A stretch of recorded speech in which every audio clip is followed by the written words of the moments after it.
One of the strangest cultural myths that I've come across is this idea that being logical and emotional are opposites and that they can't coexist. And this idea that if we feel less, we are somehow automatically more rational. And I'm seeing this come up in a lot of masculine spaces, especially this idea that being logical is superior to being emotional. And what ends up coming up is that they're promoting an idea of suppressing emotions.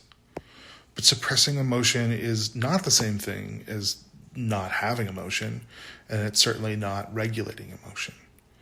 And as a therapist, what I often see is that people who suppress emotions are not less emotional.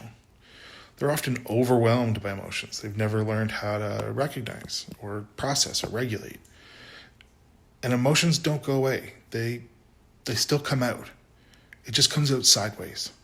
And what we end up seeing is irritability, defensiveness, control, shame, and withdrawal, and the ever classic anger. Feelings are not the opposite of logic. They're information, and that's how I treat it in therapy. These are signals to pay attention to. And if we're going to be logical, that depends on information. So if we ignore huge parts of our emotional experience because it makes us uncomfortable, we don't know how to utilize it, we're not being more rational. We're working from incomplete data. Now, certainly, I think a lot of people confuse the idea of being logical with being pragmatic. And pragmatism matters. Sometimes we do need to focus on solving an immediate problem. But emotional awareness is also a skill. And not every moment requires deep emotional reflection.